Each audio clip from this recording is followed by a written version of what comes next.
Hey everyone, welcome back. And today I'm gonna be doing what if Saudi Arabia decides to form an empire. So, what Saudi Arabia would want to do is try to get the Arabian Peninsula all to itself. So the first thing it'll do is to go after the United Arab Emirates. So, with the Saudis already outnumbering them, they just already storm into the UAE, and then soon they fall. And then, since they're there, they might as well attack Oman and Yemen. So with this, they are able to storm into Oman, but with most of the troops here, they are not able to guard this part of their territory. So with the Yemen already storming in, trying to storm into their capital, the Saudis are able to make Oman fall, and then soon they enter the Yemen territory. And then soon with the Yemenis, that's probably what they're called. Oh no, but with the troops that coming back towards their land to try to protect it, they are able to push back a little bit of the Saudis just to get pushed back soon, cutting their army off, and then soon wiping them off. And then eventually they lost their territory and then they surrender. So with Saudi Arabia almost controlling the whole entire peninsula, they decided to go after 3 countries at once, and that would be Qatar, Bahrain, and Kuwait. So with these 3 already small, Kuwait surrenders, Bahrain surrenders, and then Qatar surrenders. So let's look at the peace treaty. So here we see full annexation of the countries that Saudi Arabia has invaded. So the next thing they will want to do is try to expand north out of the peninsula. So they decide to declare war on Jordan and Iraq. So with these two, I think Iraq is kind of a bit stronger, but not as strong as Saudi Arabia. So Jordan automatically falls, and then soon they start any invasion into Iraq. And then with this, we see a full-scale invasion, but then that is until Iran decides to join the war against the Saudis. So with this, we see a massive pushback into the Saudi Arabian territory, even with any invasion into the Kuwait part. And then here, we managed to see that the Saudis managed to capture Iraq's capital, and then soon Iraq surrenders, and then which makes the Iranis go back to their territory, and then soon they start a very slow invasion into Iran since it's very mountainous in that region. But they could start to go towards their water since they could cut them off. So that's so they decide to push into their ocean part while also trying to push back the Iranis very well, and then start any spearhead towards the rest. That goes well, and then soon they're economically unstable now.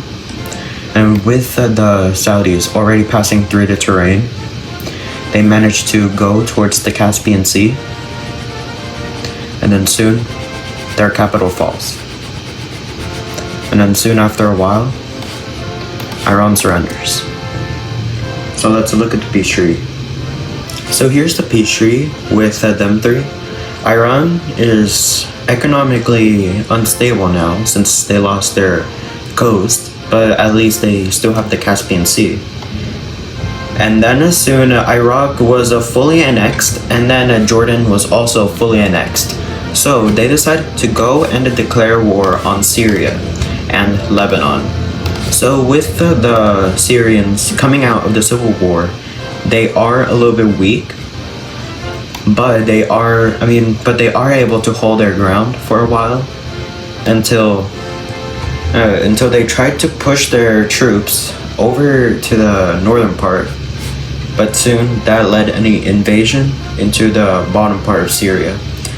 And with the Lebanese trying also to push back, they were able to push back the Saudis, but that was just any distraction just to take out their country and take out Syria's capital. So with this, they both surrendered.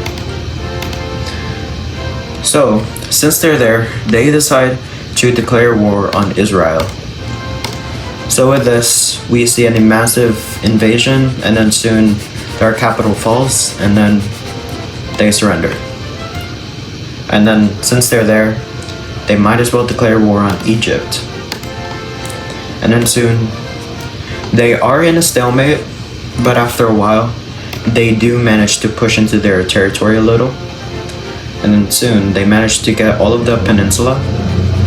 And then as soon as they are able to go into the next to the Nile River, but then at least they do have a full control over the Suez Canal. So what they do is try to go down towards their coast, and another one goes to the rest of the Nile, and in which they do capture the main part of it, soon leading their capital to fall.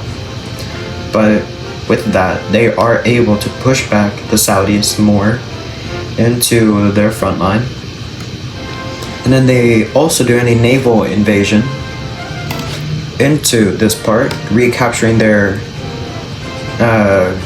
peninsula. And then soon they try to push a lot back, and then soon they are able to liberate a little bit of Israel, and then they are able to cut them off.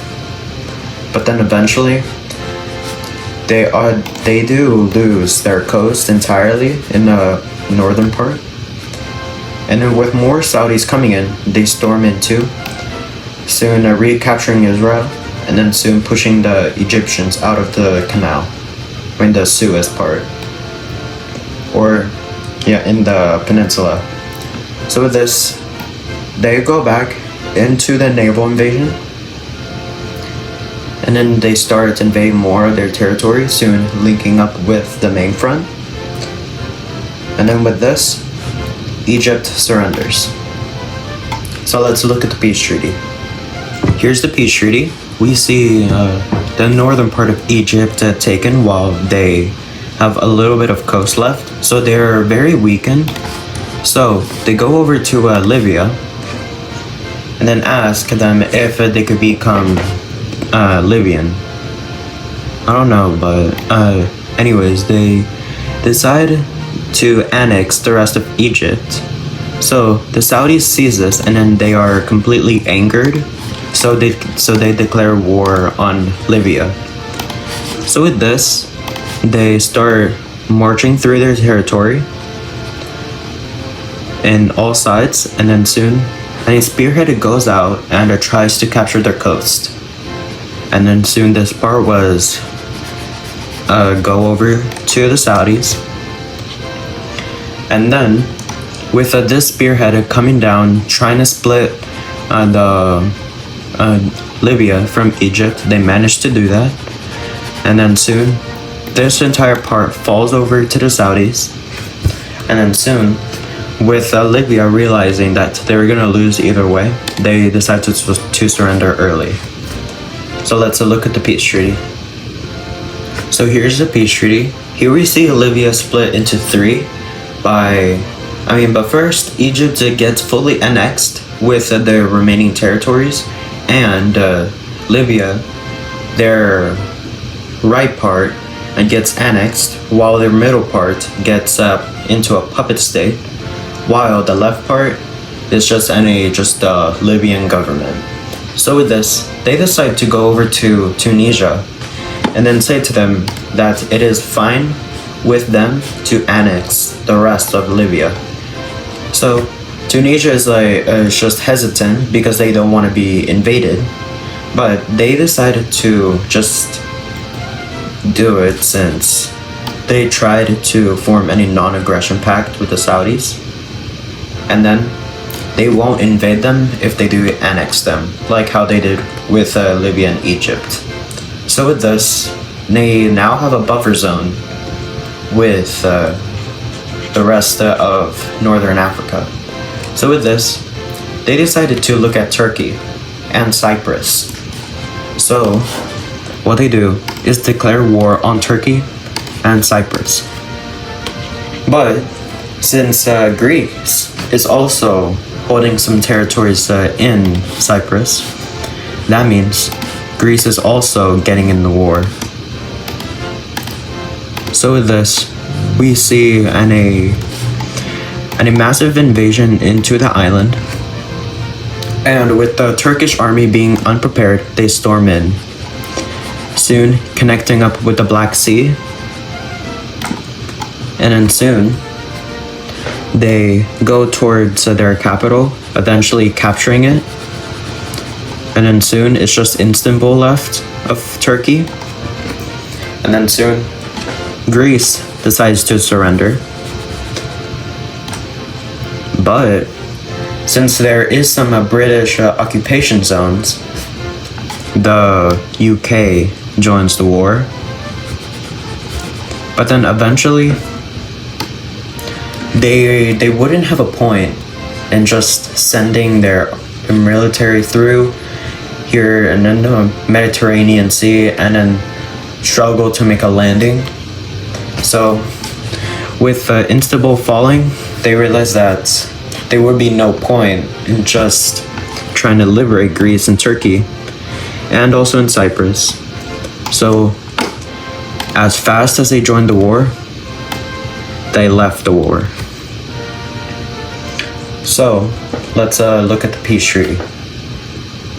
So here's the peace treaty. We see the full annexation of the Asian Turkey, while the European Turkey gets turned into a puppet state with the mainland Greece, while these Greek islands get annexed by the Saudis. So they decided that they needed to rest their army for a bit.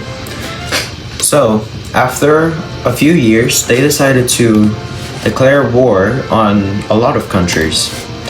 And those countries are Georgia, Armenia, Azerbaijan, and once again, Iran.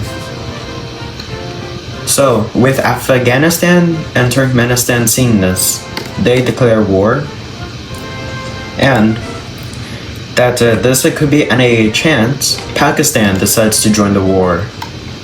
But then this angers China, so they declare war on those countries as well as an ally of Saudi Arabia. So what they do first is that they are able to manage to get rid of the Georgians, Armenians, and the Azerbaijans, and they are able to storm into Iran again, soon capturing their capital.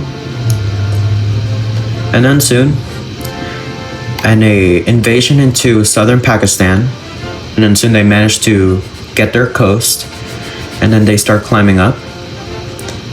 And China never sent any soldiers to them. They just had declared a war on them just to get to compensation. So with this, that angered the Saudis, but they could be destroyed by China. So they decided not to do anything. And then since they destroy Turkmenistan, soon Afghanistan, and then Pakistan. So let's look at the peace treaty.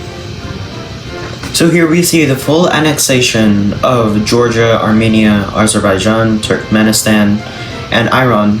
And while here we see Pakistan and Afghanistan turning to a puppet state as a buffer zone between the Saudis and China. So the Chinese didn't get any territory, they just only got some money for their compensation. The Saudis are still upset about that, but they don't want to fight China again. So they could go after Russia, but that would just lead it to a stalemate and probably even the defeat of the Saudis. So with this, they decided to look south again. So they decided to declare war on Sudan and Eritrea. So with this, they decided to start heading down, and then soon Ethiopia decides to join the war, trying to get some more coast. So then the Ethiopians were able to capture the Eritrea, and then soon they start any invasion into South Sudan. So then with this, they also managed to link up, and then soon Sudan surrenders. So let's look at the peace treaty. So here's the peace treaty. We see Eritrea being split into two, Egypt annexing one part, and Ethiopia now getting sea access. And we see Sudan being split into three. The Egyptians get the northern part, Ethiopians get a little bit here, and then they had a border dispute, so they decided to give the rest over to South Sudan, making South Sudan renaming itself to just Sudan. So then with this, the Saudis decide that they wanted to stop expanding their empire and that they decide to conclude. So here's the Saudi Arabian Empire. Hopefully y'all liked the video, and I'll see you on the next one.